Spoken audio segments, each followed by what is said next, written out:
You ready? Here we go.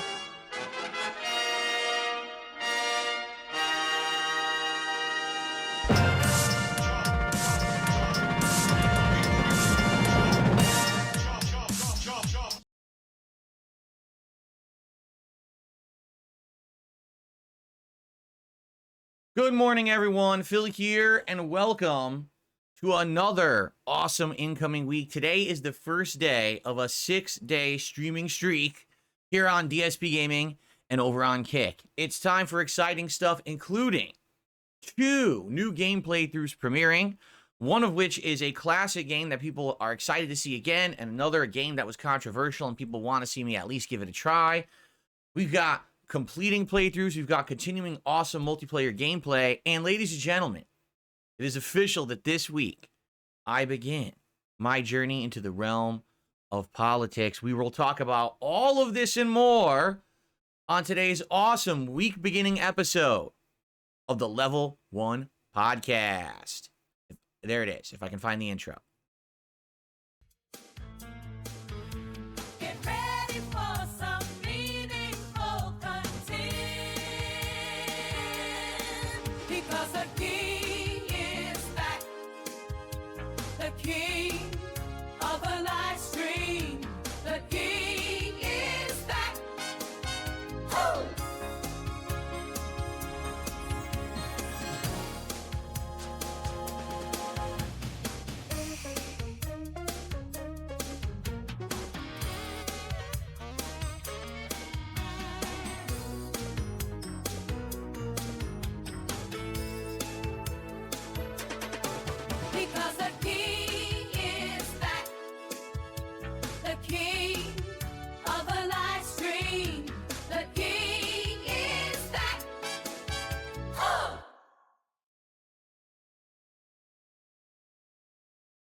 Alrighty, everyone.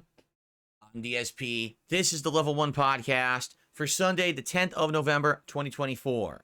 We are over a whole week into November, if you can believe it. It doesn't feel like it, does it? Time is flying. We're almost in the Christmas season. I mean, technically, you can argue this is the Christmas season, but some people say you gotta wait till around, Thanksgiving to really get into it. Around here, basically, I'm getting into the vibe, into the mood. Thanksgiving is right around the corner. I cannot wait for Turkey Day with the delicious meal that we have and all the content that I do that week, too, because this year is a little different. We got to figure out what I'm doing. Am I going to be streaming on Thanksgiving? And if I do, what should I stream? What about Black Friday? We haven't really even talked about it yet, and it's only a little over 2 weeks away if you're not aware. So the discussion must begin. It's going to be an exciting time of the year, as always, right? But man, this week coming up now, as a result of everything going on around, it's going to be pretty exciting. So first of all, just to start, if you weren't around the last couple of days, you missed out. I unboxed the PlayStation 5 Pro. I still got the empty box next to me. I'm going to put it in my closet, but this is a pretty exciting event. Not only did I do a head-to-head comparison of the PS5 Pro versus the original model PS5, but we did a whole bunch of testing, okay? And I want to give you kind of a summary today of how that went. But overall, it was a great day. I had actual increased attendance from what I would usually get. People were excited to see the Pro in action, and we actually got some interesting results to share. So we will talk about that this morning, okay? Good stuff. Then, of course, as a result of that testing, we've got all new content coming up, which I can't wait for. The fact that we all kind of came up during the day with, we should do this, we should do this. It's awesome.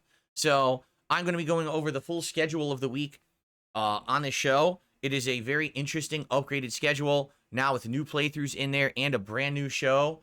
That's right, ladies and gentlemen, later this week, officially on Thursday night, it is the premiere of DS Politics.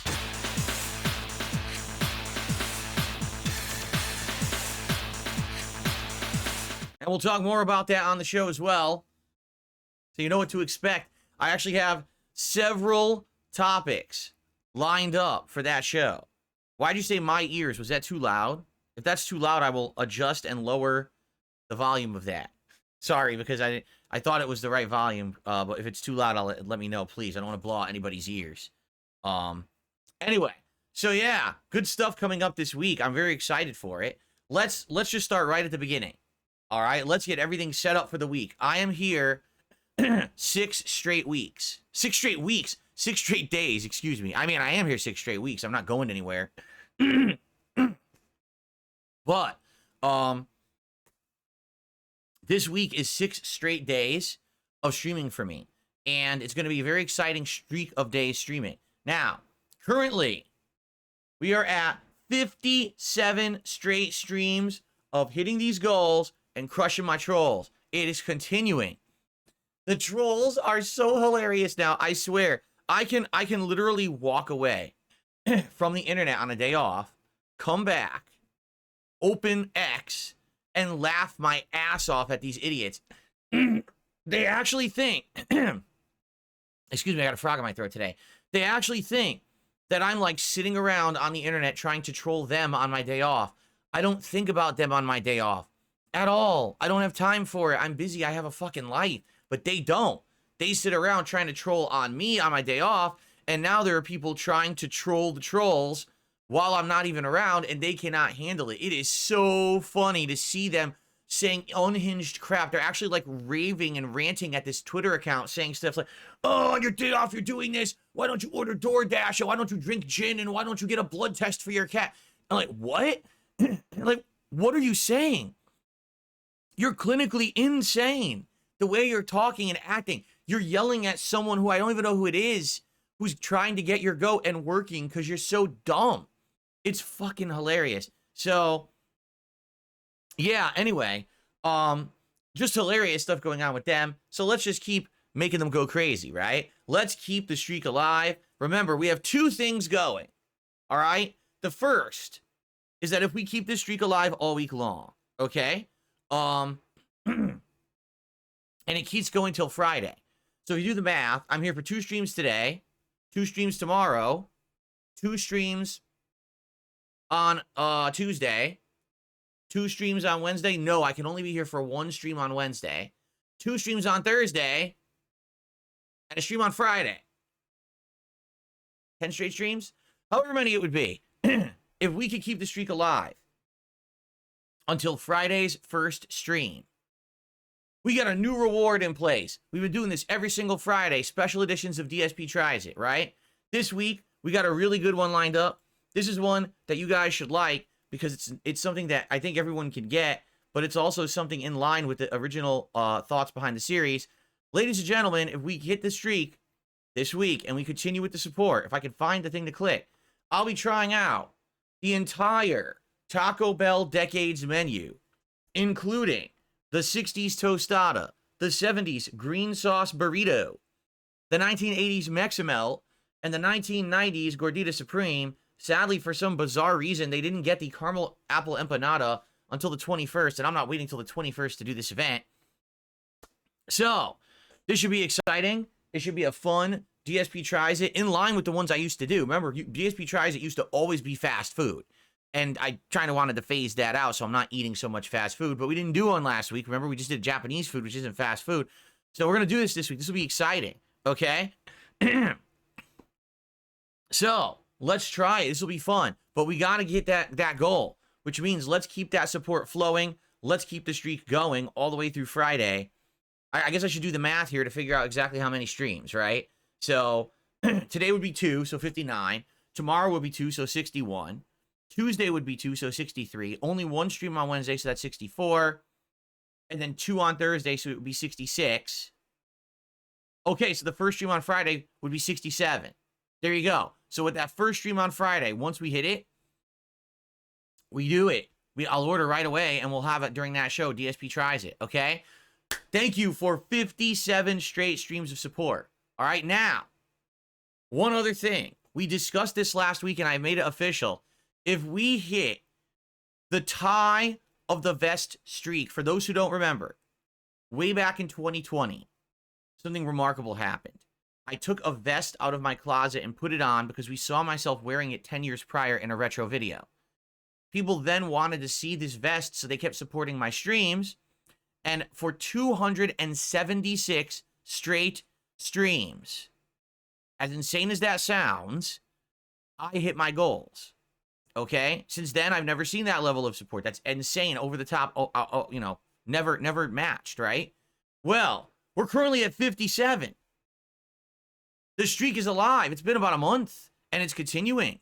So I said to everyone, if we match that, if we hit 276 straight streams of support, I will do a playthrough of Stellar Blade, the game that for some bizarre reason, a lot of weird people want to see me play. I don't get it, because it literally looks to me like Devil May Cry plus Sekiro. It doesn't look that great to me. I just don't understand why people wanted to see me play the game so badly earlier in the year, unless, you know, there's underhanded reasons for it.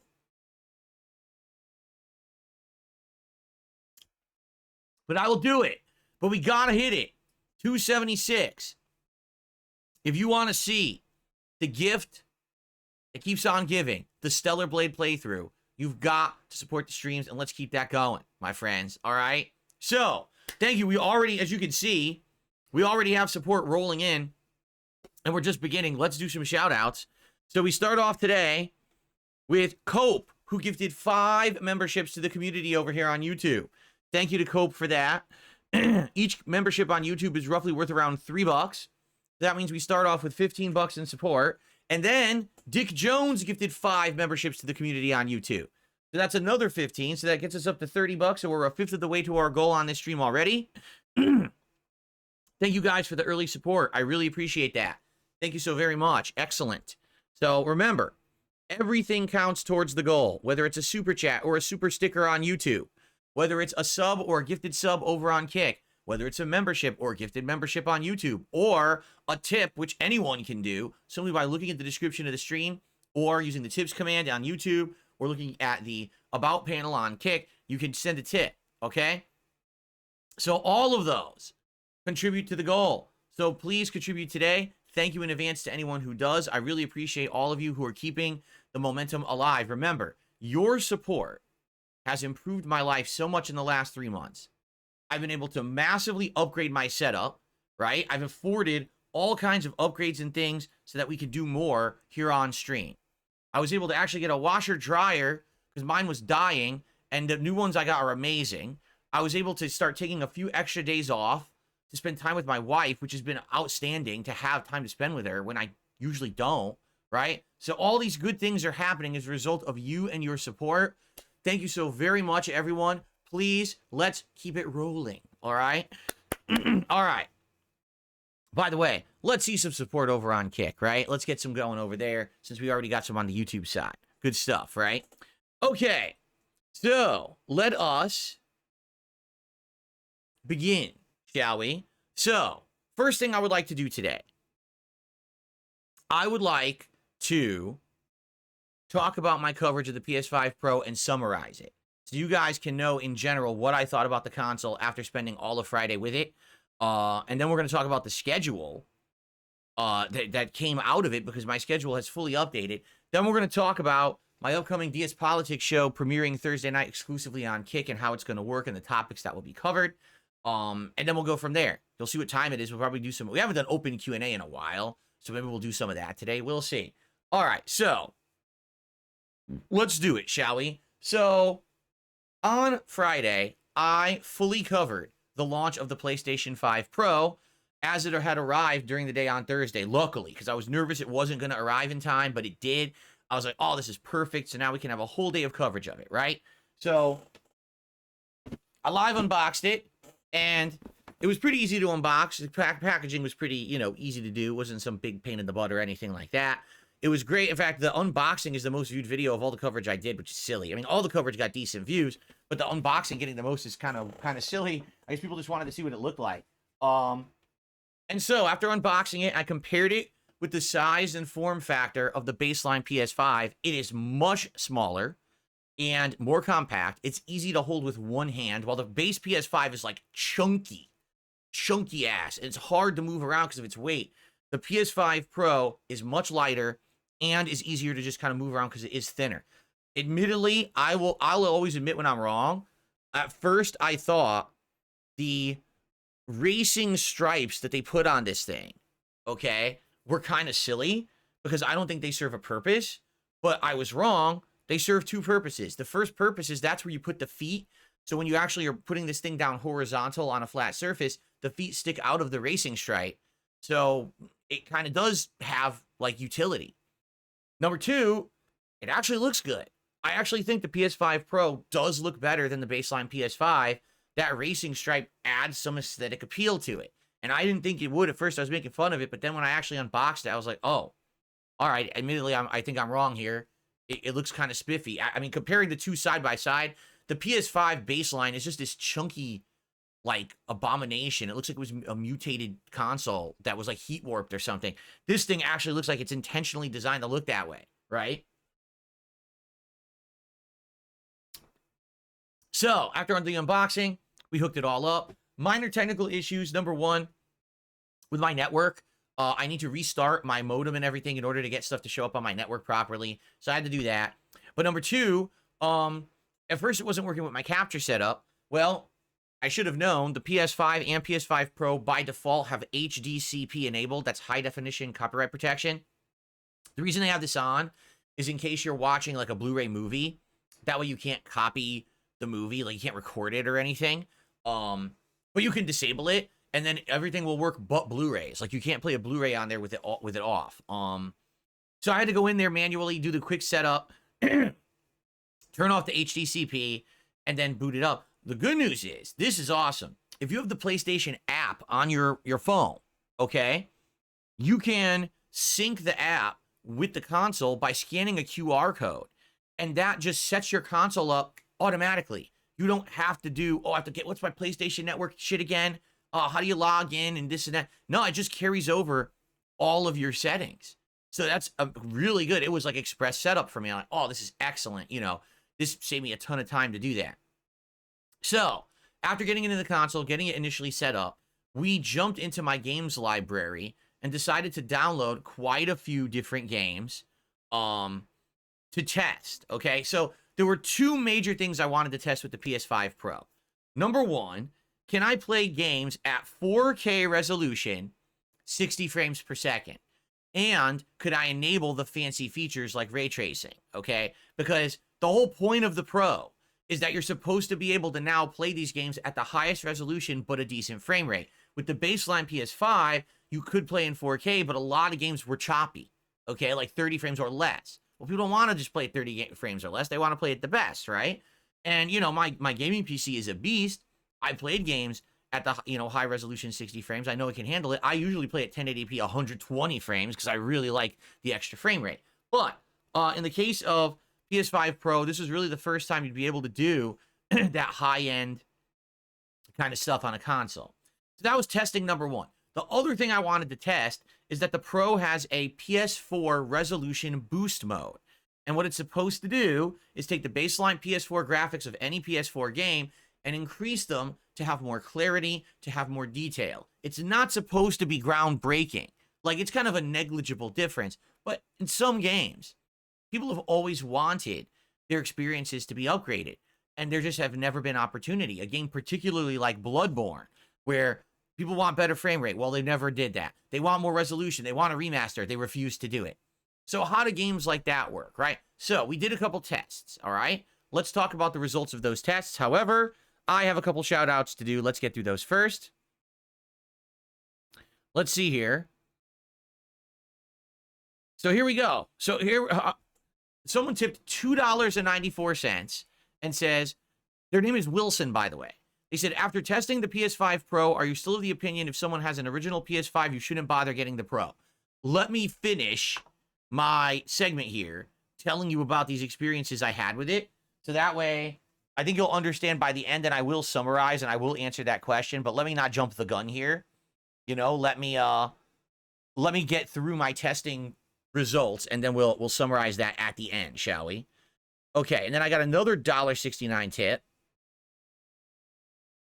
from Andrew. Did you decide not to move forward with playing Slitterhead? Another good question. We'll get to all of this, okay? We will get to all of this. Let's continue, and I'll answer all your questions. Let's talk about the PS5 Pro testing, the results, and then we'll talk about the schedule. Fair enough? Okay. Okay, so, continuing on.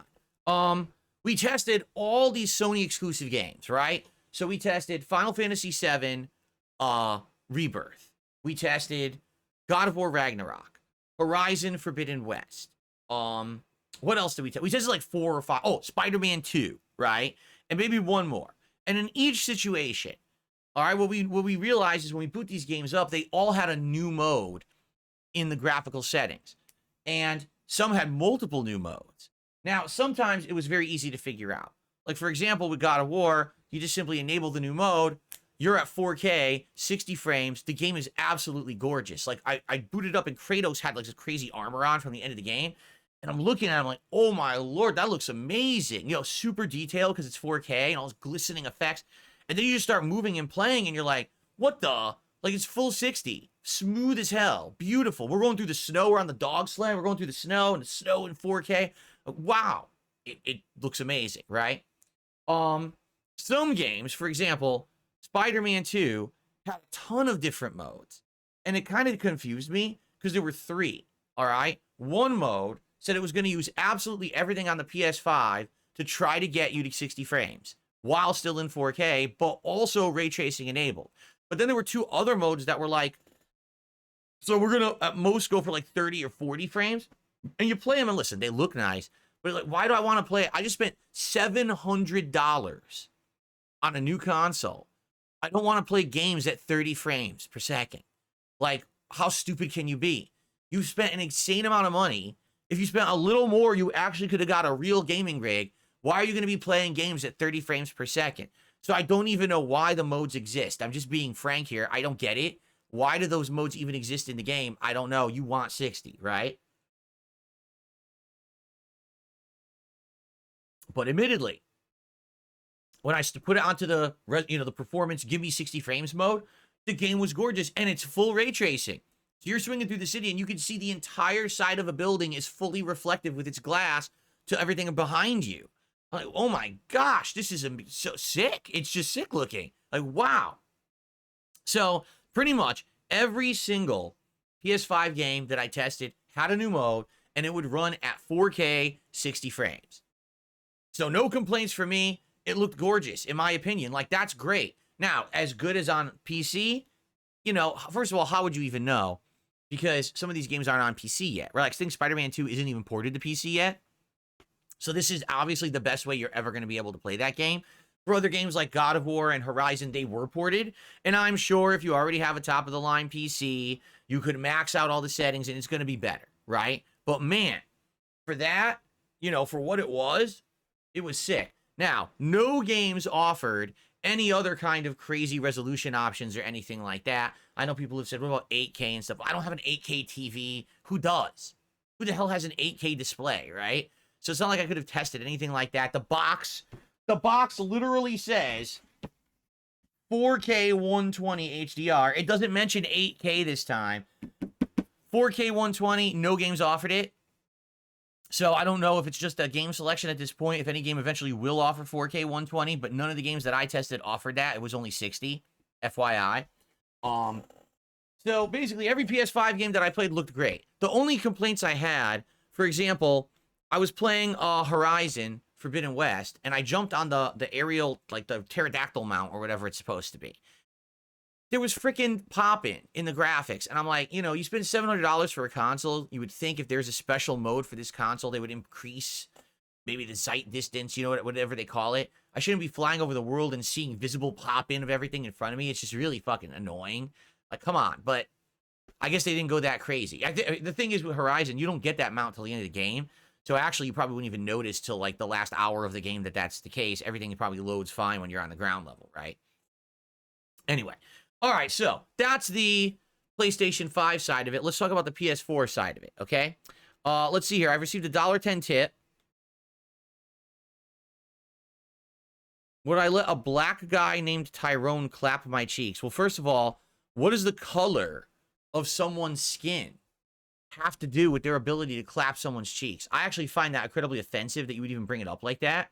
Like, if you were just to say, would you let someone clap your cheeks, or would you let a gentleman named Tyrone clap your cheeks? But what you got to say is black. That's just offensive. So I'm not moving forward with my answer to your question. I'm incredibly offended this morning. Okay. So let's continue. So testing the PS4, okay? Admittedly, I downloaded a bunch of PS4 games, but we didn't have a lot of time based on what I was doing. So the one major thing that I did to test was Bloodborne, okay? Everyone wants to know, does Bloodborne look better? Well, the answer is yes. But you probably wouldn't barely notice. Allow me to explain. So Bloodborne baseline PS4 version versus the PS4 Pro boosted version is basically a tiny bit of new clarity in the game. So for example, we were looking at the character at the beginning of the game and he wears the cloak with the brooch on it, like it holds it in place like the chain. When we use the 4K, or excuse me, when we use the PS4 boost mode, you could see slightly more definition and clarity and sharpness on the brooch. And that was about it. When we were walking towards the wall was brick. On the baseline, it was kind of blurry. And now on PS4 Pro boost mode, it's actually like crisp looking brick. Okay? So is it going to absolutely change your gameplay experience of playing Bloodborne? Absolutely not. The game still runs at 30 frames per second. You know, it's the same game. But it just gives you a slight, small increase to sharpness. So if you're looking for the absolute best version of Bloodborne you can play on a console without hacking the crap out of the game, because from what I'm to understand, they've hacked it and they're almost ready to get it emulated on PC, just not there yet. But this is basically like the best version you can get. You can get a PS5 Pro and play it on there, but you're not going to get a very different experience at all, being frank. You know, I just don't think, you know, the text is slightly clearer. You know, it's just a little bit. It's really just, it's a little, oh, it used to be a little fuzzy. Now it looks a little sharp. That's it. That's your difference, right? So if you care, it's there. So overall, my day of testing of the PS5 Pro, the last thing that I did is I did Dragon Age Veilguard. I wanted to end the day with actual gameplay rather than me just testing, right? So I booted up Dragon Age Veilguard, and I played the intro about an hour. I got to the part where you're actually controlling your character now outside of the intro. And I'll say this. It has its special mode, all right, that is supposed to be for PS5 Pro exclusively. It looked great. It was very good graphics. The effects, full 60 frames. Again, at 4K. I was playing at 4K. I wanted to push this thing to its limits. I wasn't going to go 1080p, 120 hertz, because I wanted to see what it could do at full 4K. It was really good looking, you know? So I enjoyed it. I actually enjoyed the hour intro of Dragon Age Veilguard. And also, that's for the game itself. Like, the intro seems pretty decent. It does seem like in line with what Dragon Age is, the intro. I don't know if the game will go right off the rails later and I'll hate it, but we gave it a shot and the first hour was pretty good. Okay? So, overall, spending like over 5 hours with this thing on Friday. More streamlined build, definitely better looking on the eye than the baseline PS5. Games now run at 4K 60 frames on it, and you'll get a slight boost to PS4 games on it that's pretty much almost unnoticeable, but it is there. I did observe it, okay? So now to get back to the question from the tipper earlier, who is it? Wilson? Is this thing worth the price tag if you already own a PS5? Well, I'll say this. If you are a 4K gamer, if you are into 4K resolution, you have a 4K TV and you want the absolute tippy top experience, I would say, yeah, if that's what you're looking for, okay? But I would argue that the vast majority of people who own a PS5 don't even know what quality they play games at. Most people just buy a console, hook it up to their TV, and just play.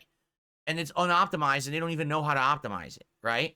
For those people, they probably won't even ever go into a menu and say, oh, let me enable the PS5 Pro mode in any of the games that they're playing, so they won't even know what's going on, right? If you are a techophile kind of guy or gal, if you want the absolute best resolution and you are playing at 4K all the time, then probably it's worth it. But that's like this percent of the overall player base of people who own PS5s, right? If you're looking for a boost to PS4, this is like not worth it at all. It's such a tiny minor difference. I wouldn't even spend $1 on it. Like, seriously. It's like, it's the difference between you took a photo and here's your regular photo, and you run it through one of those filters to make it look more crisp, is it really better? I mean, not really. Maybe it's slightly increased, but it's not a big deal, right? I wouldn't spend $1 for that. I will tell you this.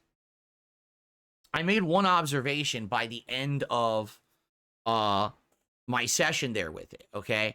So while I was playing Dragon Age Veilguard, someone said to me, hey, Phil, I think it was Iron Chef Sakai actually, said, hey, Phil, how is it running? Have you listened? And have you tested the temperature yet? And I said, no, that's a good question. So I went over to it and I knelt down and I started listening. It was pretty quiet. Admittedly, like, you know how PS4 infamously sounds like a jet engine? Like you're in a wind tunnel and it's just blasting you? This wasn't very loud at all. And I was running the game at the time. So it wasn't really doing anything noise-wise, okay? But, dude, I put my hand down next to it and that sucker was hot. Like, I'm not talking, oh, it's like a little bit of warm air was blowing out. No, like, it felt like it was like a heater. Like, you could be sitting next to this to warm up in the winter. That's how hot this thing was running. Now, listen, I didn't temperature test it. I didn't temperature test my baseline PS5 either. But when something's running that hot, that makes me feel like, number one, you absolutely need to give this thing big ventilation. And I do. It actually has almost the entire bottom shelf of my entertainment center, and it is opened on every single side around it, open air, so that way it's getting maximum airflow and it's not confining the heat to like a small area, which would probably be disastrous, okay? So you need to give it aeration. That's number one. Number two, if it's like some people game in like cramped rooms and stuff, I could imagine this thing like significantly raising the ambient temperature of your room by like 15 degrees if you play for a couple of hours. I mean, it was that hot.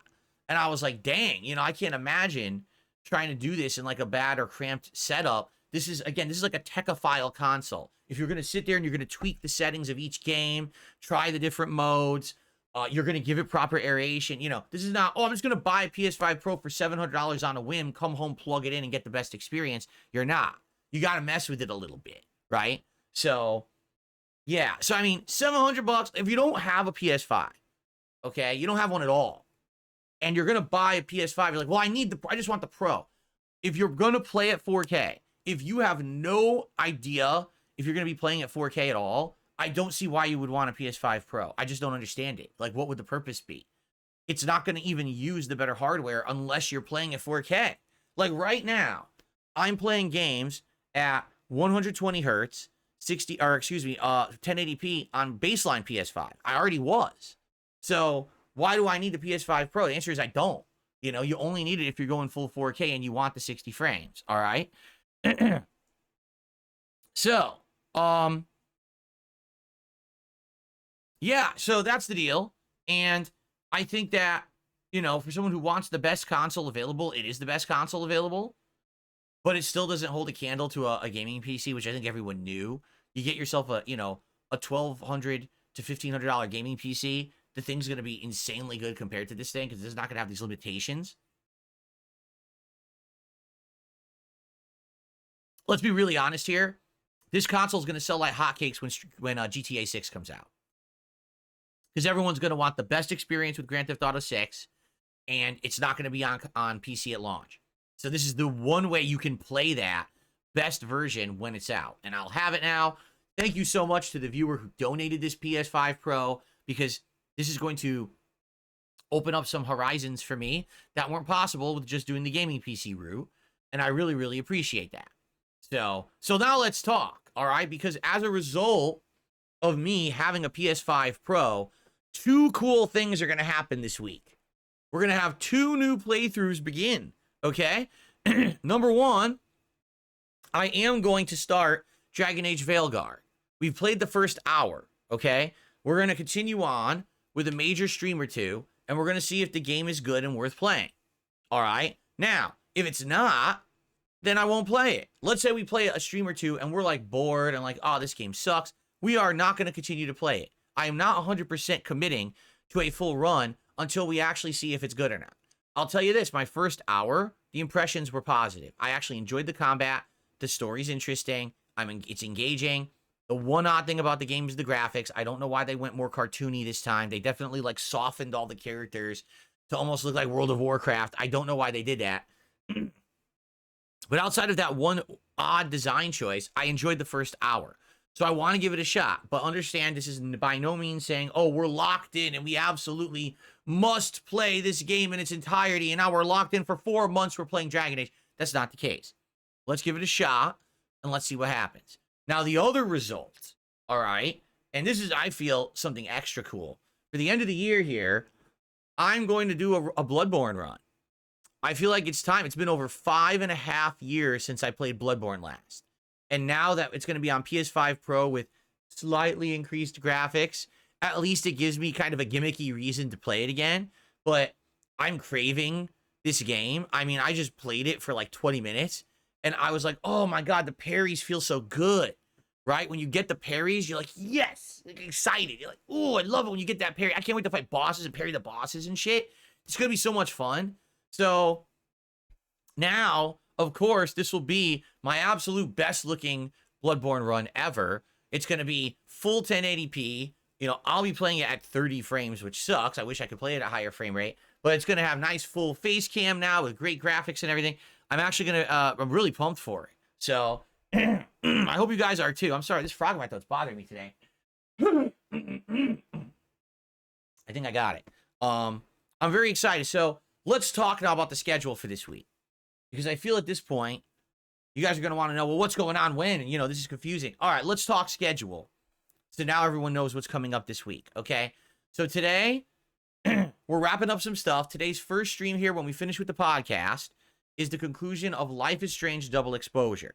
Now, I know a lot of you don't like this game, and you're probably going to take off when I begin.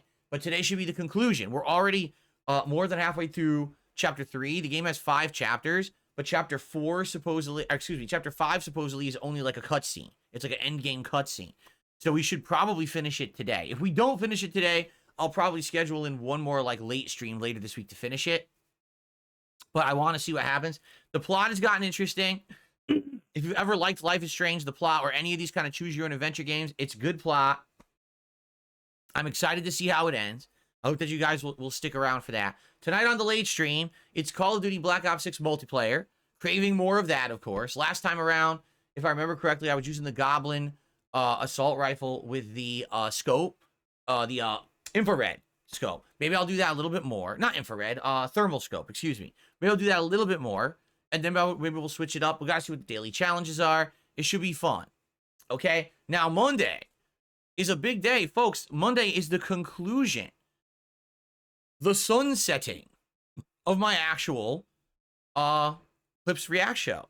DSP versus the Internet officially ends at episode 90, tomorrow's day stream. It is time to send it off and say, you know, adios, so long, but thanks for all the fish.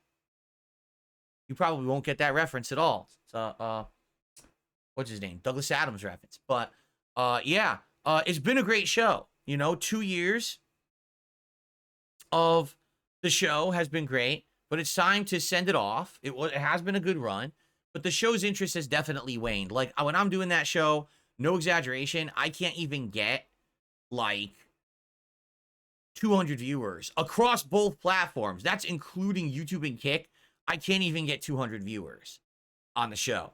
And the support, let's be honest here, we went from at one point having hundreds of paid members down to like 6 or 7 ultra members and like maybe 20 standard like submission tier members. So, I mean, the channel is making a little bit of money, but I feel like my time is definitely better used elsewhere. It seems like focusing on a new effort, such as a political show, or changing the format and now turning it into a long-form React show, which is what I want to do. I want to start doing long-form React content, watching an entire video essay or documentary or something like that, and maybe do it like once a month and have it be a big hype event so people can plan and show up for a topic they're interested in, rather than showing up and having no idea what the hell we're watching because it's a random clip show, and you can have an entire show that's just kind of shitty because the clips submitted weren't that good, right? So I kind of want to change that, and that's why I'm changing the format of the show. I hope you guys understand. Listen, I liked doing the show. It was always fun, but I got to put my efforts towards what people want. And when I can't even get 200 viewers to show up for the show, obviously people are telling me this is not what we want, okay? So, this will be the final show tomorrow on the day stream, and then we're going to start talking and planning about the new long-form show, which I'd like to maybe start in December, okay? Cool. Then tomorrow night on the late stream, it is the premiere of Bloodborne. We will start an official playthrough. 2+ hours of gameplay on the late stream tomorrow night of Bloodborne on the PS5 Pro. It'll give me a reason to actually use the PS5 Pro, so it'll be exciting. Then on Tuesday, it's the premiere of Dragon Age Veilguard. We played the hour intro. Now we'll actually get into the real game on the first stream. That should be exciting. And then on Tuesday night, we will do more Call of Duty Black Ops 6 multiplayer. All right? Wednesday, I'm not here during the daytime stream. I have some personal stuff going on, so I cannot be broadcasting. There'll be no podcast and no mainstream on Wednesday. But on Wednesday night, I will be here, and it'll be the continuation of Bloodborne. Then on Thursday, we'll do another day of Dragon Age Veilguard and Call of Duty.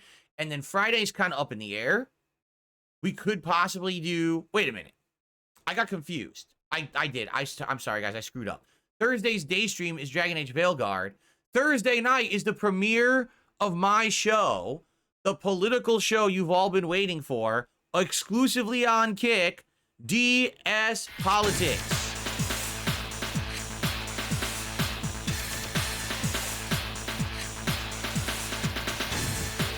So let's talk about it, because now I've officially, scheduled it, and I want everyone to obviously be excited for this, all right? So how's this going to work? First of all, the show will be around 7 p.m. Pacific time on Thursday night.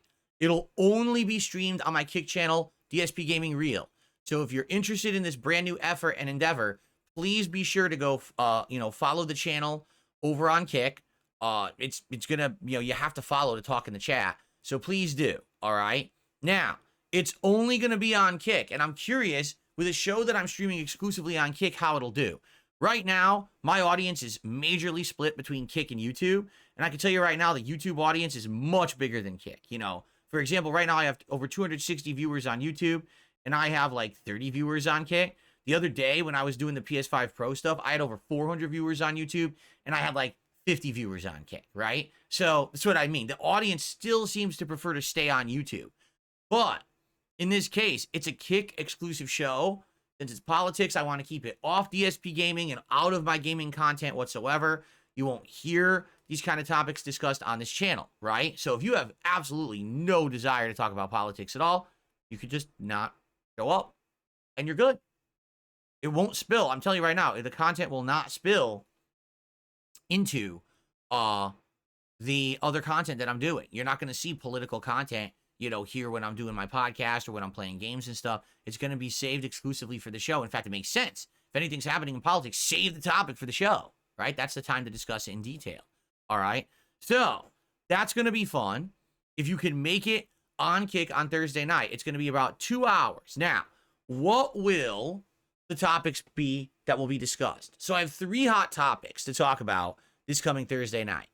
Topic number 1, how did the Democrats manage to lose the 2024 presidential election in the United States?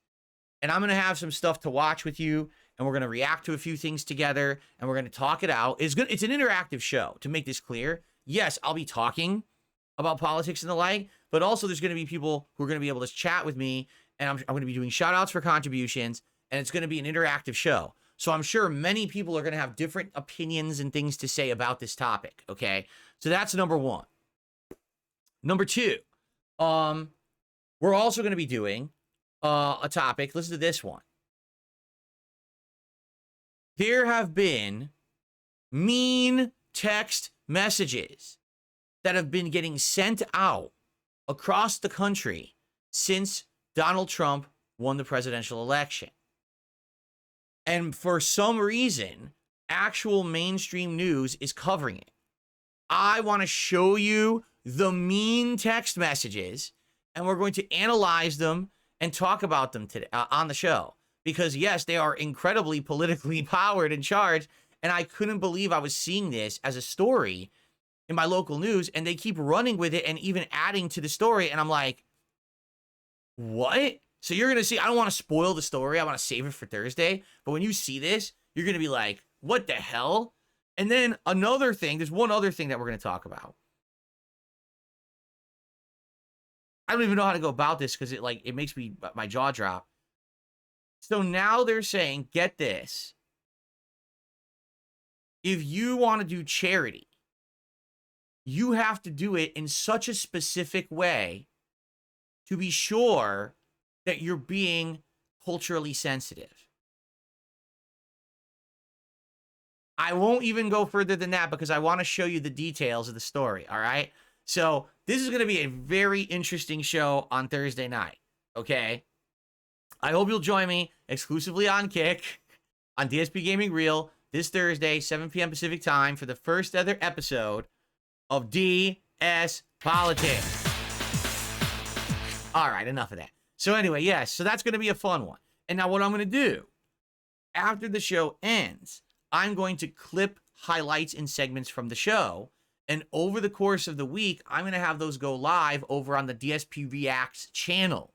So there won't be ongoing content anymore of the random clips stuff from my DSP versus the Internet show because we're retiring that on Monday. But now every week, you'll see highlights from the DS Politics show on DSP Reacts over the course of the week. Okay? I think this is a great way to go about it. That way there will still be content on the channel for the time being. All right? Now, what we're going to do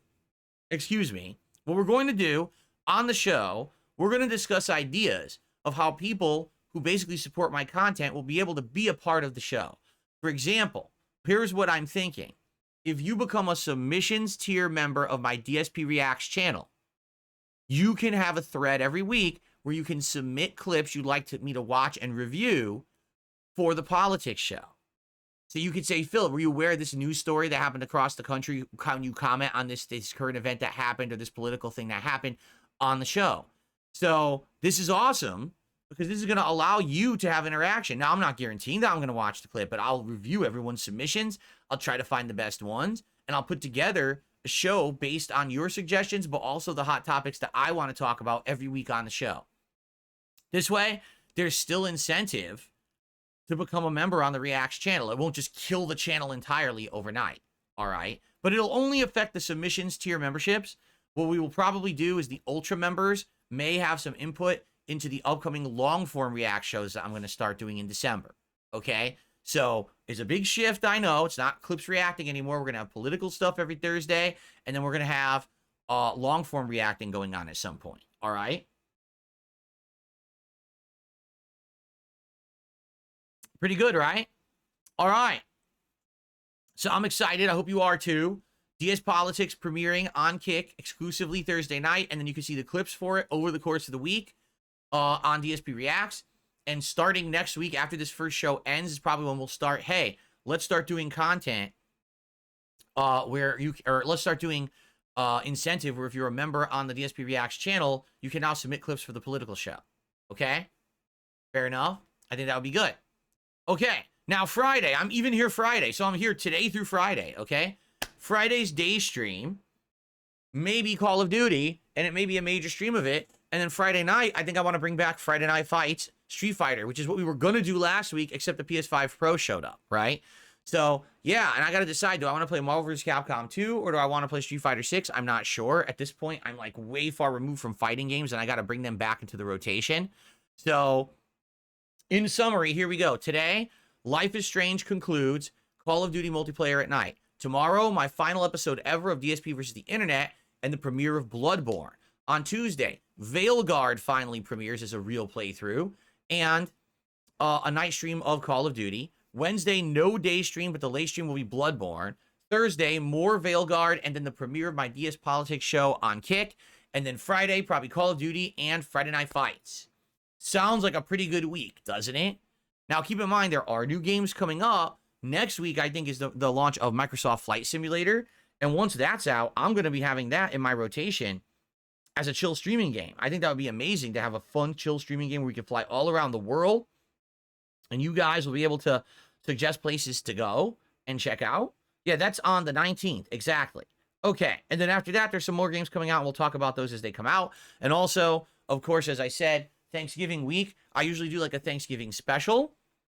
And I also usually do a Black Friday special. And we'll start talking about that daily as well to get your ideas of what you'd like to do during those streams. I'm being asked, when's DSP Tries It? DSP Tries It would be Friday. Right after that first stream of Call of Duty ends. If we hit all the goals, like I said, it would be, I think, 10 streams. So it would be like 67 hit. Then we will order the Decades menu from Taco Bell and do a live DSP Tries It. Okay? All right. That's the week, folks. What a crazy week. That's a great one. That's good variety. Concluding playthroughs, new playthroughs, fan favorites, new games coming in, a brand new show premiering. That's an exciting week. I hope you guys are pumped. That's good shit, in my opinion. Like, I'm really stoked for this one. So, I feel like now we're kind of getting back into, like, the groove of exciting stuff. It should be fun, okay? What's funny is Felix the Maid says, you can't do legit politics on Kick. You better off streaming on Rumble if you want zero issues because of terms of service. What exactly is it you think I'm going to be saying? I'm not, listen, my political show will not be offensive. It's not me going on saying, well, by the way, I don't stand for all these things and screw these people and they're all, you know, what? Have you not listened to words that I've said for the last, like, 16 years that I'm not that kind of person?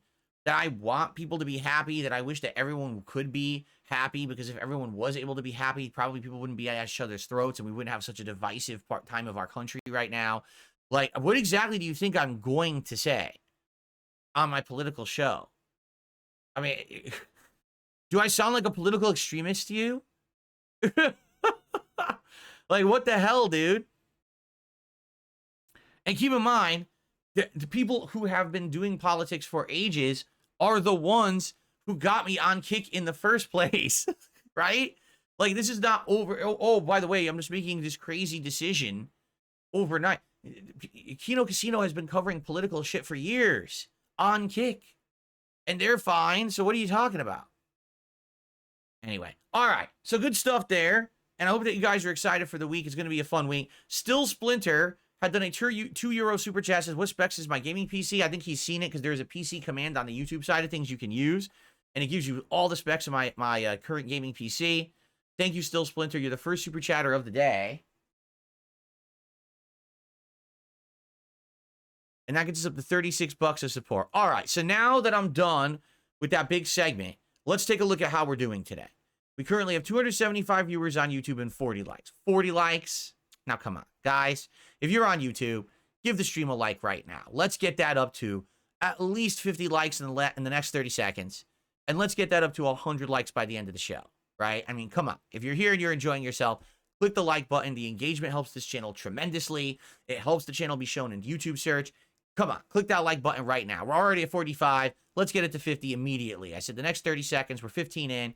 Let's get it to 50 right now, and then let's get it to 100 by the end of the show. How are we doing over on Kick? I'm just curious because Kick does not update properly for me. Like, I mean it. Like, I'm on it, and I'll be watching, and it'll say I have 10 viewers, and I refresh. It'll say I have, like, 30, 40. We have 37 viewers on Kick. That's cool. All right, so here's the deal. By the way, 50 likes on YouTube. Thank you. I knew we would get it. Let's get some support going. Currently, we're at $36. Let's get our first big tip of the day. Right now, our biggest is $2.94. Let's get a fiver in there. Let's get a $5 tip, right? Biggest super chat too. Let's get a $5 super chat right now. And on Kick, we got nothing. Nothing on Kick. Let's get our first sub. Join the sub club. Become one of the founding people over on Kick and get a unique badge. Let's get some gifted subs over on Kick right now. Let's get the momentum going. Let's get this goal hit by the end of the show. So that way when I'm finishing Life is Strange, we can focus just on the game and not be distracted. Let's get right through it, all right? Let's get it going.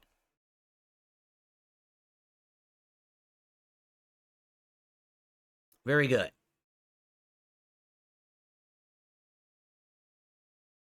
Okay. Well, by the way, while we do this, I'm going to put this PS5 Pro box in my closet because I don't like taking up a big room on my floor. Let me put this in the closet here.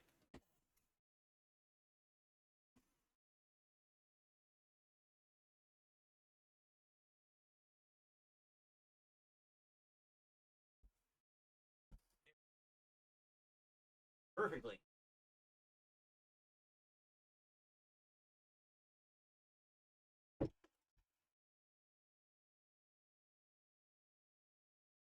Very nice. All right, cool. No, currently I'm not planning. Let's do. Okay, guys, here's what we're gonna do. Let's do some open Q&A because people have questions now about everything I just talked about. Automata says, "Will there be a tier on React that guarantees your political clip being watched?" Currently, no. The whole point is I want to be talking about topics that I feel like I can add to. So let's say people submit clips and there's like 30 clips to review and I skim through them all and I pick 5 to watch on the show. I'm not going to be like, oh, 30 people can submit clips. Now we're forced that the whole political show is me watching the clips. Then it's just back to being DSP versus the internet again, right? And that's not the point. That's not the point. Okay, so yeah, we don't want to do it that way. Did it fit perfectly? It did. The box fit absolutely perfectly in the closet. There was a spot and it went floop right in. Like books on a bookshelf. It just went zoop, fit right in very nicely. All right. I'll see you tonight for Call of Duty. Sounds good. No Super Real vibes. Could I do a presidential tier list based on my knowledge? It would be a pretty short list because I only know about presidents who did things while I was alive. I really am not a presidential scholar in that regard.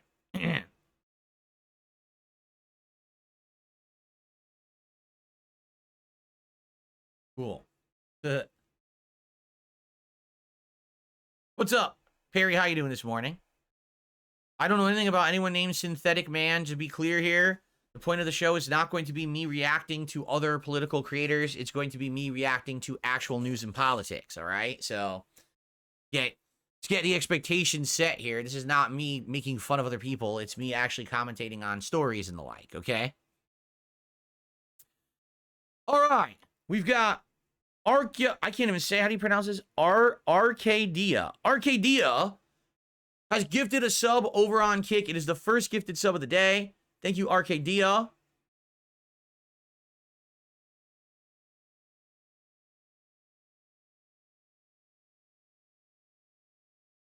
Spelled your name wrong. There you go.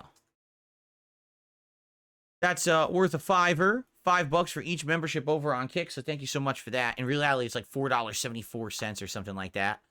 So thank you for that. And I even have an animation for you. I have animations for subs on Kick. So thank you for that. Appreciate that very, very much. I also just received a $6 tip from Dankside Venus. So that's our biggest tip of the day. Thank you to Dankside Venus for a $6 tip there. Let's get that up on the leaderboard and a nice animation for you.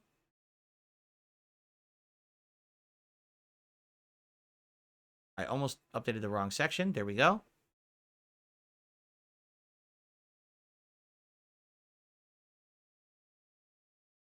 So now we're up to $47 of support and climbing, almost a third of the way to our goal. Let's keep that momentum going, everyone, so we can hit that goal and felt the trolls and keep the streak alive and do this fun reward on Friday, right? Cool. So, the funny part, Cosmos, like, he says, so how much engagement do you think you'll get on Kick for the show? And do you think it'll be a success? How do I know? Here's the truth. Everyone for years has asked me for this show, correct? It's been like 3-4 years. Will I ever get into politics? Will I talk about it? And I'm like, well, maybe, maybe, maybe. And now with the election over with and the dust settling, this is exactly what I told you I would do. I said, let's wait. Let's see how the election goes. Let's wait for the dust to settle. And if it goes a certain way and I feel like it's safe to actually come out and talk about stuff, then I will. But it's going to be separated from my gameplay content so that way there's no crossover and no one will be bombarded with bullshit, right? So that's how we're doing it. I mean, this has all been a systematic thing. It's like, first I dip my toe into the realm of doing crossovers and different topics. Then I start streaming on Kick. Then it's the possibility of starting a new show on Kick. You know, it's a little progressive thing, right? So we're moving a little further, a little further, a little further. Now we're going to try. We're going to see what happens. Perhaps the show will go incredibly well. And I'll find a new audience of people who are excited and engaged to hear this kind of content from me. Maybe the show will tank, right? If anything, here's the thing. On Kick, if you want to qualify for the best levels of monetization, including getting verified and then later on even being offered to be part of their like streamer program, you have to have a certain level of average viewership. The thing is, my viewership is split. I've got a certain group of people who want to keep watching me on YouTube and have, right? So because of that, I still got a decent number of people watching me on YouTube every single day. But some have gone over to Kick, and I have a few new viewers on Kick. So it's kind of this weird split. But because of this, I'm not getting enough average viewers on Kick to support me ever getting those higher tiers. I basically am always going to have just the base level tier, and that's it. If I have a show that's dedicated on Kick, that now I can bring in 100, 200 viewers even, right? Like that would be my goal. If I get 200 viewers on the political show, I'd be pretty pleased with myself to know that for a different kind of content that I've never done before, that I'm getting a solid audience for it, okay? So if I get like 200 viewers, I'd be stoked. And we would see, is it viable now? If you get that much viewer, will now my average viewership go up? Will I be able to possibly qualify for these other programs and the like, right? We'll have to see. So let's see how it goes right now and play it by ear. I don't have any super high expectations. I'm not expecting to get 1,000 viewers on my first political show on Kick, but I'm hoping that people will now see this will be a different kind of content that I'm willing to tackle and try and see how it works and go from there. And if it works, it works. If it doesn't, it doesn't. It's not like, here's the difference, right? Again, I know I keep bringing this up because it's just a good case in point. Take a look at side scrollers, right? They tried to bring back, I say they, it was just Craig because he brought back no one else from his original show. He tried to bring back a gaming show and it flopped. Why? Because he's not a gamer. He tried to bring back a pop culture and gaming show with no knowledge of games. I mean, why did you think it was going to work? It was idiotic, right? So then what he did is he completely spun his idea into politics, completely right-wing conservative. He did it on purpose because he figured being as extreme as possible would get an audience, and it worked. Gullible people bought into his bullshit, and now he has an audience of thousands of people, okay? With me, I already have a successful business, right? I'm not failing. I'm not trying to bring something back and it's failing, so now I have to run towards this topic and banking everything on it. That's not my case at all. I'm kind of the actual opposite, right? Where I already have success, but now people are asking me as I grow up and I get older and more mature to delve into other kinds of content. I've tried reacting.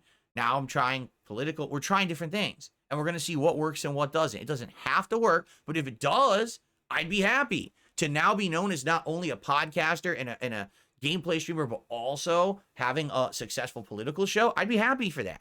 But I don't want it to be my end-all be-all. Like I said, I think doing it like once a week right now is perfect. That way we could save up the interesting topics of the week, talk about all of them in one show, as opposed to, every single day I got to be bringing this up and scraping the bottom of the barrel for content. I don't want to be doing that.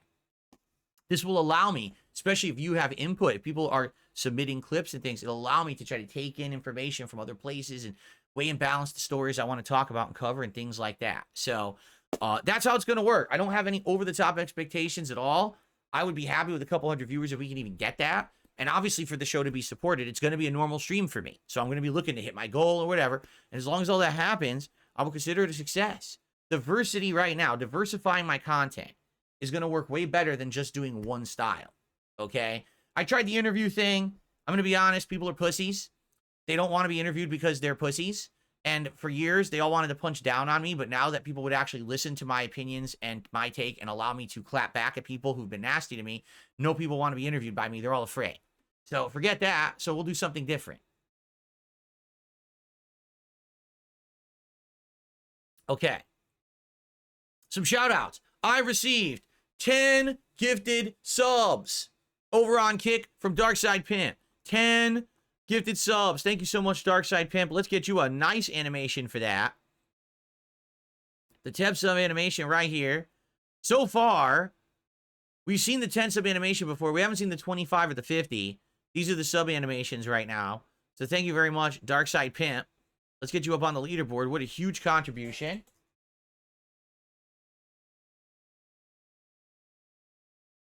That is the equivalent of $50. So that gets us up to $97 in contributions so far on this stream. Thank you so very much, everybody. And I received a $20 tip.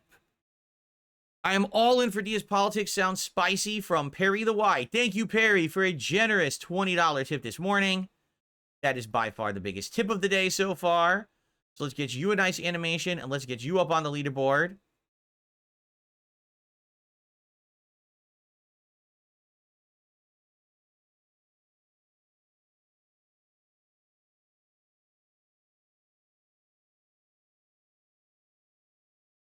So a telltale sign that I need to get a new PC. All of the fans on this PC now are also old. They're either breaking or they're noisy. Right now, my PC's making this noise, and then it goes away, and then it makes it later. It's even worse. I'm like, dude, I really gotta get a new PC. So I'm really hoping, I'm looking for, fingers crossed, good Black Friday deals or Cyber Monday deals this year, so I can get a new PC. Because man, I could use one at this point. This thing is noisy as shit. It's like, meh. Shut up. The thing is, if I go hit it, like if I whack it, sometimes it actually stops the fan from making noise, and other times another fan will act up and be even louder. So I don't want to go punch it. Okay. So thank you guys. We're up to 117 bucks in support and continuing. All right. So someone is asking me, what about having Wings of Redemption on for the interview? I did reach out to him again recently.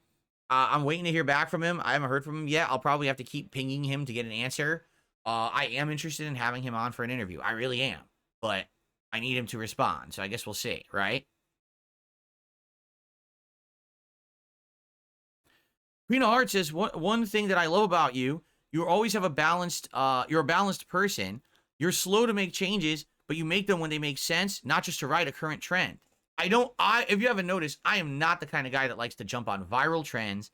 I'm not the kind of guy that jumps on memer games, right? Oh, I got to play this game because everyone's playing it for the week and then no one plays it again, right? I'm not about that. And I want to basically branch out as I get older, but at the right times. If I had jumped on the bandwagon of everyone doing political content when it was hot, then people could easily say he's only doing it for that reason. Now you can see the election's over. Now we have like 4 years where I can ease into this. I can hone my craft. You know what I'm saying? Like, I can get good at it now and hopefully do something that's a little different from what everyone else is doing. And it could be a good show that people enjoy for my audience. And hopefully we get more. I would love to get some of the viewers from Casino who aren't going to be watching their stuff on those nights, because I'm like purposefully, I'm trying to schedule this show to not, backstab those guys. I don't want to step on their toes. They've done a lot for me, and I want to be sure that this show is not going to split the audience in any way. I mean, it's funny because some people are like, well, they're way bigger than you. You're not going to split the audience. You understand, I know that, but I still might. There might be a few people who dude, I want to see Phil's first show. Casino streams several times a week, the same kind of content. Phil's doing this for the first time. I want to see it. That could step on their toes. You might have people come support me instead of them. I don't want that to happen. That's fucked up. Right? I owe those guys a lot. So that's why I'm trying to do it in a way that it doesn't split on them. You know what I'm saying? Bookworm's correct. He says if Phil had done an election night coverage stream like that, he would have made like $500 to $1,000. You're right. I would have. It would have been the same as like me doing one of these marathons. Look, the Halloween marathon, I made over $400 on the stream, and with the revenue from the ads and everything, I made around $500 that day. Any big marathon I do, I make a good amount. That's what I would have made if I did a politics stream, but I wasn't there yet. Maybe now, you know what I'm saying? Now if we're going to cover this stuff and regularly have content about it, then I could do that kind of stuff, right?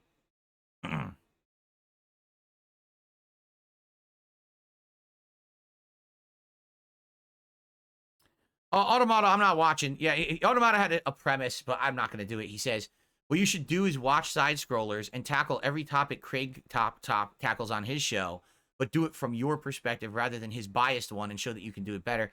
I'm not watching his show. There's absolutely 0% chance I would ever watch that fucking fake-ass grifter show. I'm not an idiot. It's just incredibly preposterous how dumb people are and get fooled by stuff. It's just as bad as my detractors getting fooled and sending the dude money. Now you got dumbass conservatives who believe that he's for real too. I mean, they're just so dumb and gullible. I'm not even watching for a second. I'm not even going to give him a second of attention. Okay?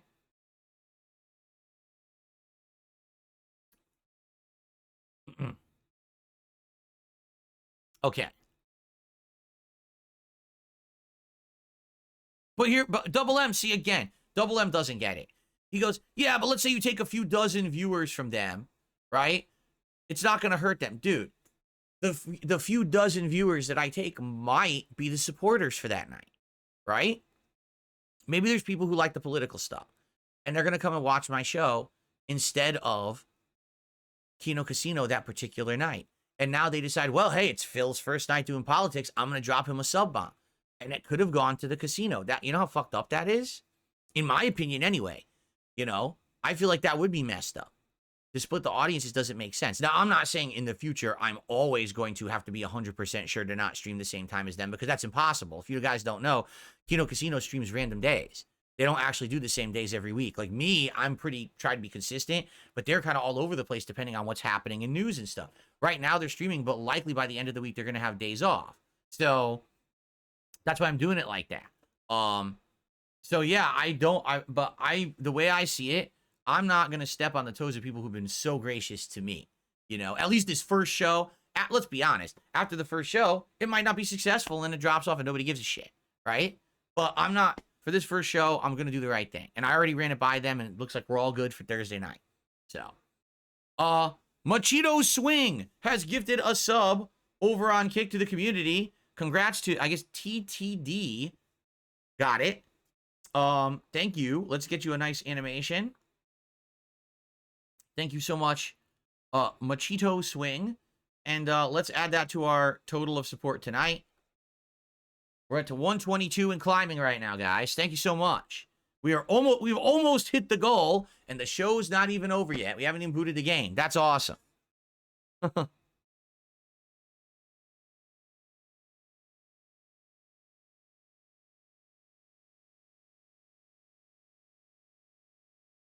I have X on top of the Mega Man 2 building, but it should be a original Mega Man Rock. It is. This is the 16-bit edition of this background. I have many different editions of this background for the show.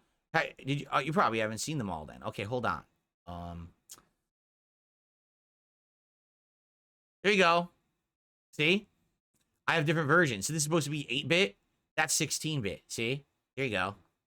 Good observation, though. Good eye. But I have all kinds of variation.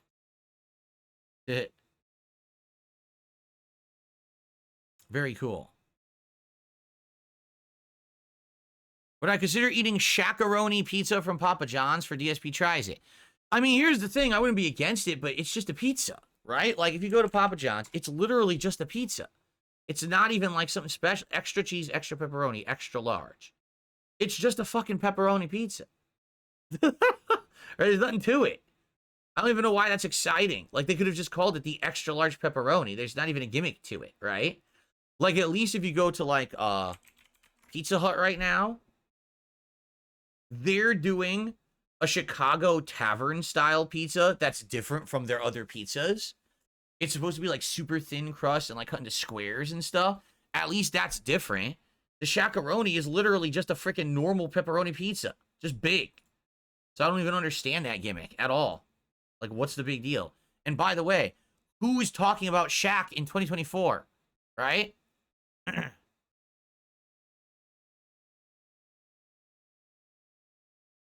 Jade, how you doing? He says he just got back home from a convention and he's gonna go see. And he's did you see Venom or are you going to see Venom? Cool. Hope you had a good time, Jade.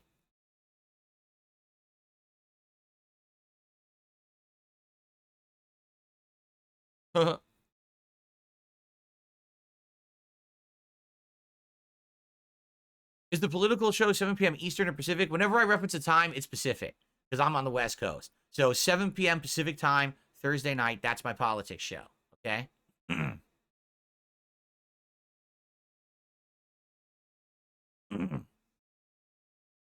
I did too. Yeah, Shaq has some kind of candy at the store too. Whatever you say.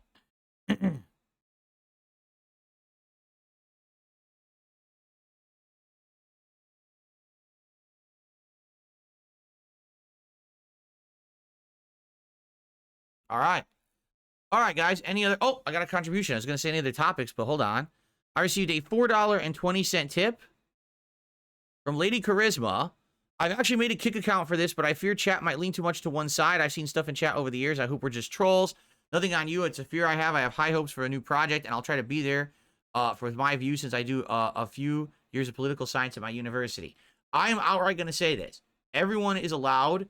Everyone can have their own opinion. I want diverse opinions on this political show. Understand that I'm going to be honest with my takes and opinions and open, and you might not agree with them, and that's okay.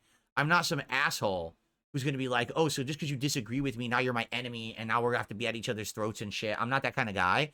And the whole point of the show, I feel, is to have open discussion about these topics, because I think a lot of shows, sadly, are tunnel vision, right? it's just a yes chamber. It's like everyone just echo me and what I have to say instead of, hey, here's what I think, but what do you think? And let's go back and forth and maybe open each other's eyes and perspectives a little bit more about stuff too, right? Like, I have these 3 particular topics to talk about. Like I said, we're going to talk about the election and how the Democrats lost it. We're going to talk about this text message going around that's becoming political and front page news in places. And we're going to talk about actual, like, cultural demands on charity. And I'm not explaining that because I want to tell you when we get to the story. So I have 3 stories to cover on Thursday. I think that's enough for 2 hours. Like, I'd be shocked if we even cover all 3 stories fully, right? So, and then from there, I want your takes on it. And like I said, we're going to open it up so people can actually submit clips for next week's show. And we're going to play it that way and see how it works and see if we can get a rotation going of good topics and stuff. I think it'll work. You saw Troy Baker and the guys from Has-Been Hotel. I've never seen Has-Been Hotel. I think we watched the trailer for it once. But Troy Baker's been in everything, right? Troy Baker, one of the most well-versed voice actors ever. So awesome there.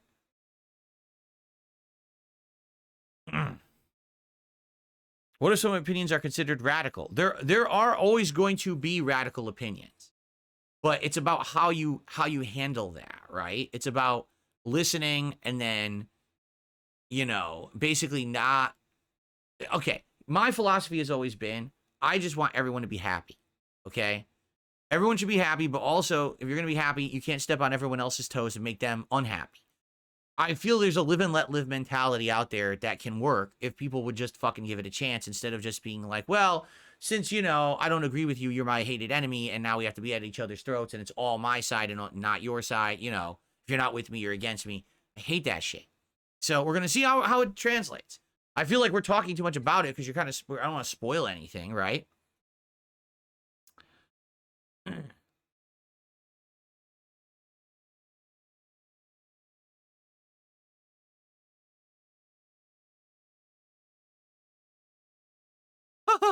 You want me to convert the lefties in my state for the next election? Good luck. Good luck with that. This state is so far leaning to the left, to the blue. It's like impossible. Like, there's people who legit think that like their lives are ending now because Trump has been reelected. It's like, wait a minute. You were alive during the last Trump presidency. Was it the end of the world then? You know what I mean? These people are just, they're out of control with the weird things that they say. Come on, man. Anyway, that's going to be one of the, wait till you see one of the stories we're covering about this text message going around. It's like, I can't wait. It's going to be a fun show. Okay. No, I've never had walnut shrimp at Panda Express. I haven't had Panda Express in probably 25 years. I can't remember the last time I ate it.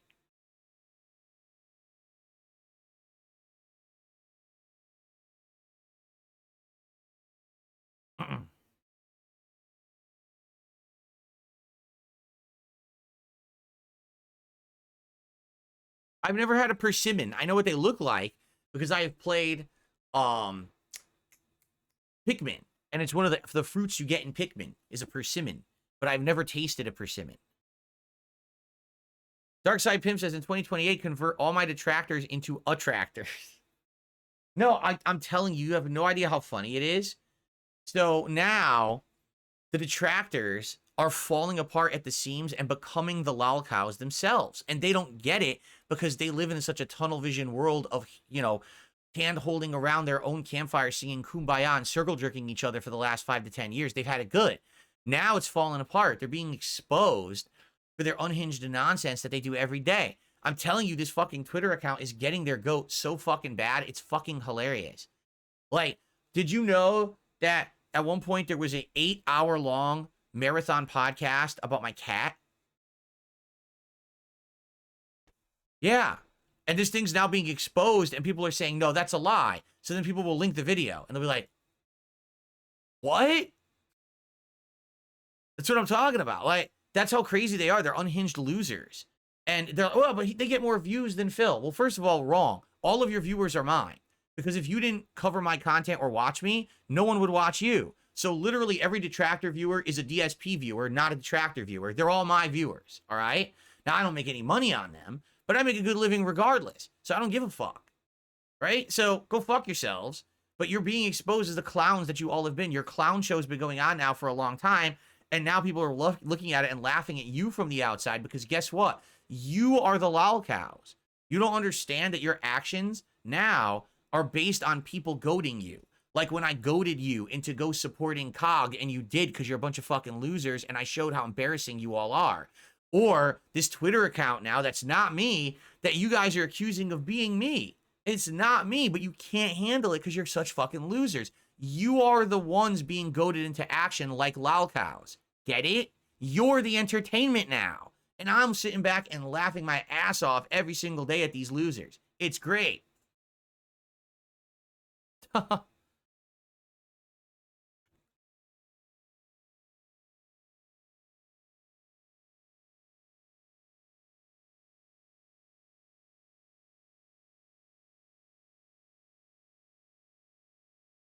Troy did his Joker laugh.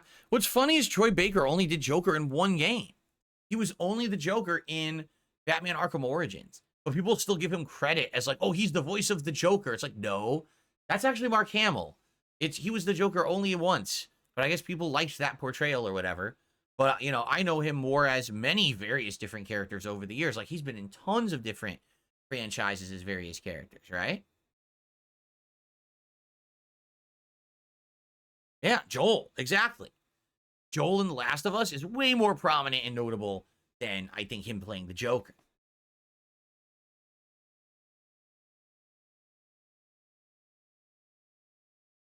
One Sick Puppy, do you really think I'm going to answer political questions right now? Like, I mean, can you relax?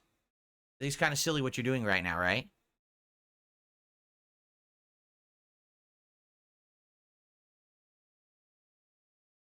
That is true. Bookworm says, has anyone heard from Mark Hamill since the election?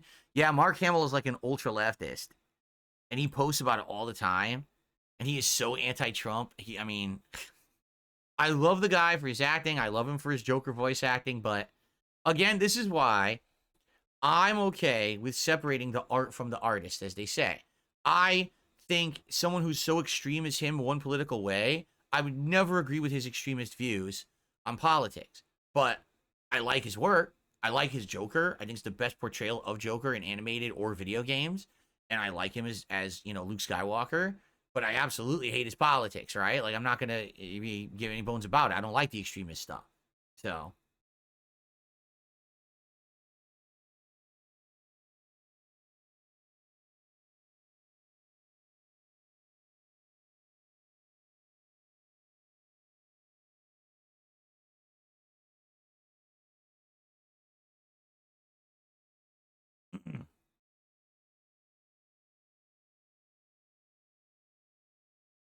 Yes, I'm telling you. Why do you think, boy, people are so silly. Why do you think restreamers have more viewers than the main core content? This is always the case. Almost always. The toxic restreamer will have more audience than the original person that they're streaming. Because there's a bunch of toxic idiots who like to watch that shit. They're all deranged. They're idiots. There's way more dumb people on Earth than there are intelligent, positive people. There's more toxic, deranged, unhinged losers on planet Earth than there are intelligent, positive, constructive people. You know that, right? Like, so there's always going to be the negative, toxic will always outweigh the positive. There's nothing you can do about that. But I'm the winner here. I'm the one with all the attention on me. I'm the one who gets to make a living doing this, not them. I'm the one who gets the one up. And then when some moron oversteps, like do these streams, and then he starts fucking around with people like Keemstar, he loses his monetization. I mean, that's what happens. You know, and the thing is, I don't have to lift a finger. Do you get it? I literally don't have to lift a finger for any of it. It's all happening around me and unwinding and unfolding. And all I'm doing, I'm making content I like, and I'm just sitting back and I'm laughing and enjoying the ride. Every moment of it. Every toxic idiot out there, right? So dumb. That's correct. And you're right. All of the people who illegally restream me because they're morons, right? And they want to have toxic shit. All those are my viewers. 1,000,000%. That's my viewership right there. Those are every one of you who's watching a restreamer. You're my viewer. You get that? Because if my stream was off, you'd have nothing to do right now. You're watching Phil. You're not watching the restreamer. The restreamer is just the stupid asshole. He's like the redistributor of the content. But you're watching Phil. Deal with it. That's the truth. A day when I'm not here is a day that you're bored arguing with this fucking dummy account on Twitter that's making fun of you because you're a bunch of idiots. You fall for it every time. By the way, why don't you go give Cog some money or maybe Ethan Ralph some money today? I'm sure they'll make good use of it, right? You fucking mouth droolers. God, you really don't get it. You're just, again, this fantasy life. They don't understand how things have changed this year at all. They have no concept because they can't. They can't live in reality. They have to live in their alternate dimension of, oh, we're the best and we're better than Phil and he's a lol cow and la la la. You're so dumb. You just don't get it anymore. Do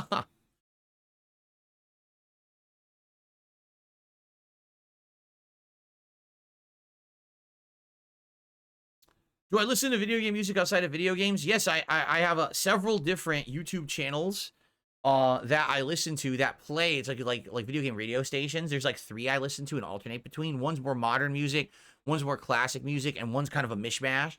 And I enjoy listening to that, you know, on my days off and stuff. I'll play it and sync my phone with my car radio, and I'll drive around listening to that.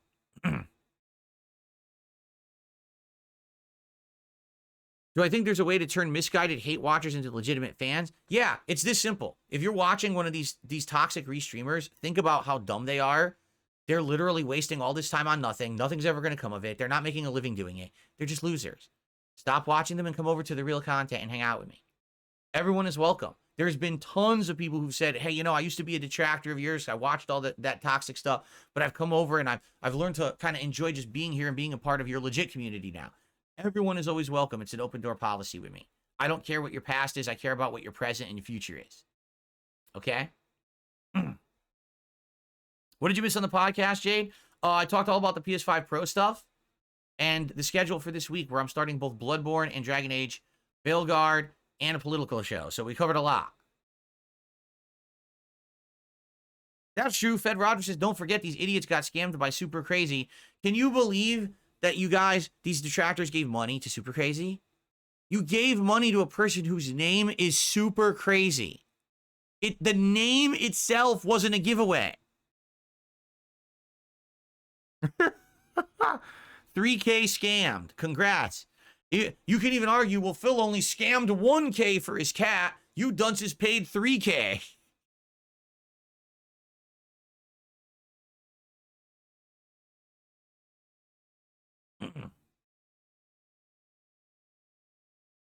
Oh my God.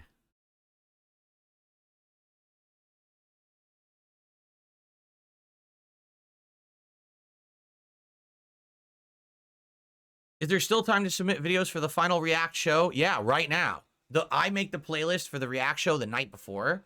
So literally when I finish my Call of Duty stream tonight, then I go and I review all the posted videos, add them to the playlist, and then that's it. There will be no more submissions for that show. But like I said, once we do my first politics show on Thursday, I'm going to change it over. And I think what we're going to do is submissions tier members on DSP React will be able to submit clips for me to watch and review, to actually watch and react to on the politics show every Thursday. I don't know how many we'll get, maybe a handful, but we'll see. Okay, what game has Cap been playing lately? Great question, Double M. So, since I have the PS5 Pro, I have no further use for my baseline PS5, so I uninstalled all the games, I cleared out the hard drive and basically made it like a new PS5. I updated it and gave it to Kat, and she has begun playing Planet Coaster 2. And she likes it, but is frustrated at the same time. She was hoping that they would make it easier than the first game, and actually they added more content and made it more complex. It's actually harder to play than the first game. Like, she likes the sim theme park deal, but she's like, how do I do this? And the game doesn't have anything in it to tell you. And like, now you have to look shit up on the internet to try to figure this out, and it should be intuitive, and it's not. And like, why is this so complicated? So, and also there's game bugs in it. Like, she was playing it yesterday, and she put a building down. She's like, okay, I don't like it there. I'm going to move it. So you hit move, put it somewhere else, but now the ground where it was is like all fucked up. Like, it messed the whole ground up for some reason, and now it's not smooth anymore. And she's like, well, I don't want to have to redo every ground I do when I move a building, and it wasn't like that in the first game, so it must be some kind of a weird game bug. So, I mean, the game's only like 2 days old, so they're probably going to improve and fix it, but it definitely is. It's a good game. and has a lot of features, but it seems like it's definitely for people who, like, number one, played the shit out of the first one, and number two, are maybe like on mouse and keyboard. It seems kind of cumbersome to control on a controller. But that's what she's playing right now. Finally, I gave her my PS5, and she's enjoying Planet Coaster 2 on there. Lady Charisma says, I'll admit, from 2016 to 18, I was actually a detractor of yours, but I got into university, and I started to see how dumb my internet shit-stirring was. Again, those of you who watch a restreamer right now, there's probably thousands of you, right? I'm not kidding. Like, I have legit viewers. I currently have 279 on YouTube, and I have like 30-something on Kick, right? So I have about 300 viewers live for my podcast right now. I probably have 1,000 people watching me on restreams, various restreams, right? And you're all my viewers. As much as you want to admit it or not, you're all my viewers. And the person you're watching restream me is the lol cow. Get it? They are. What's happened to a lot of people over the years is exactly what happened to me. In the 2000s, I was an internet troll. I trolled the shit out of people in the Street Fighter community because I was young, I was dumb, I was immature, and I got laughs out of it. You know, oh, give me the lols. Get it? Lol cow, right? I essentially was trolling people like lol cows in the Street Fighter community. Like, that's what I was doing before they were ever called lol cows, all right? And then what happened was, as I continued to get older in the 2000s, probably around 2005, 2006, I started to actually, like, do good in competitive Street Fighter. And as I did, I realized I enjoyed being nice to people and being cool with people and traveling the country and meeting people and hanging out and having fun gameplay and rivalries and organizing tournaments and doing constructive things with my time way more than I enjoyed just ripping people assholes on the internet. It took a while. It took like maybe 7 years for this to hit me, but it did. And I grew up and I matured. And by the end of my competitive Street Fighter run, I had completely thrown away any of that kind of negative, toxic behavior on the internet. And instead, I became a constructive force in Street Fighter for the end of my run. And it was a very different time that I actually cherish and I kind of miss, because there was nice people I met from all over the country, give me opportunity to spend time with people and not just be in heated rivalries, talking shit and being a dickhead, you know? And it's cool because every once in a while to go back and maybe talk with people from that time period is very nice to reminisce, right? I feel like people who are my detractors today, or maybe you watch a restreamer detractor, you're going to get there someday. You're going to realize after a while that the shtick is boring, especially this year. Like, I'll admit, in previous years, I would make the same mistakes over and over, right? You had the WWE Champions thing. You had the fucking always begging for money. You had all this shit going on. If you haven't noticed, it's all over, right? It is. It's done. It's done with. It's not going to happen again. The support is to a level where I don't have to worry about that shit anymore, right? The Champions thing is gone. There's no other skeletons hiding in the fucking closet. It's all done. So now I'm going to move forward positively. Even people out there who used to shit on me are saying, yeah, Phil just basically isn't really a lol cow anymore because there's nothing to laugh at. Like, he's not giving people what they want. So he's just being a small-time content creator with his audience, and that's, you know, good on him. That's all I ever wanted anyway. I'm not going to feed the trolls anymore because there's no point.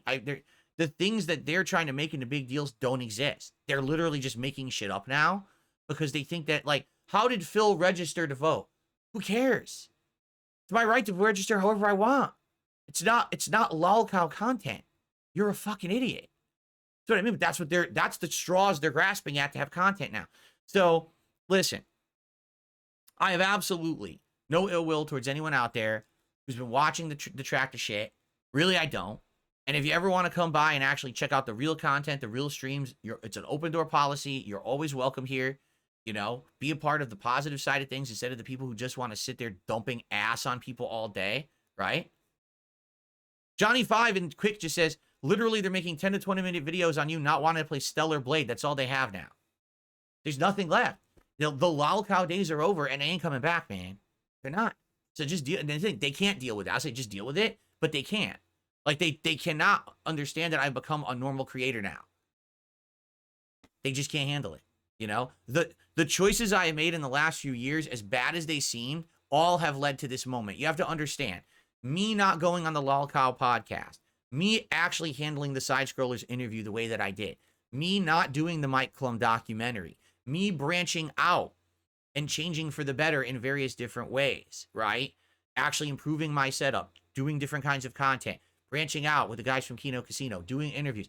All these things have led to this, and this is like probably best case scenario for me at this point. It's certainly not ideal, but it's best case scenario. I'm happy. And the point they'll say, oh, this is Phil's cope. There's no cope. I'm happy. Don't you get it? Things are better now, and I'm happy. You can't ruin that. We're good. It's over.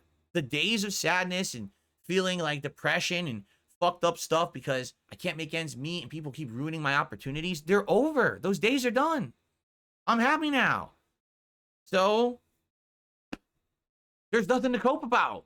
You're the ones coping. You're the ones trying to justify and say things every day. Oh, no, Phil's making it up. Phil's not happy. Phil's got a bad personal life. Phil's got the... Phil is really good. Like, Kino, as they say. Not you, though. You're the ones who are sitting there watching some fucking idiot with 500 viewers, right? Restream me, making lame jokes like a fucking high schooler, right? Like some schoolyard bully. And you're like, laughing at it. You think it's funny. There's nothing funny. You're a loser. You're wasting your life away. You could just not watch me at all if you don't like me. Or you could actually give the content a shot. Because to be quite frank, you obviously like me if you're watching that much of me. If you're watching all the restreamer shit, if you're watching these terrible videos on YouTube about me, you like me. And you got to deal with it. You do. Because you wouldn't watch this much of me if you didn't like me. Okay? So come and watch the real stuff. Give it a shot. Hang out with the nice people in chat. Have a good time with me. That's going to be ultimately way more productive in your life than sitting there on some dumb restreamer who, by the way, the only reason they're doing it is because you're dumb and you're giving them attention and money to do it. The moment that that disappears, they would not be there anymore. You notice Duty Streams is demonetized, but he's still bang. Oh, okay, please support. He still wants support because he's doing it for the money. He's not doing it because it's fun or he has a bone to pick with me, a moral stand. He's just doing it for the money. Or else he would be like, oh, I'll just do it for free forever. Not doing that, is he? These other people are monetizing their content. They're taking donations. They're doing, of course they are. They're grifters. Get it? They're not doing content they like. They're doing content that prints the bills. They're getting the bag and you're dumb. You're feeding them. You gave money to Cog, for God's sakes. Cog. His name is actually Clog. He clogs the internet toilets. Get it? And you gave the man money. Wow. That's tremendous.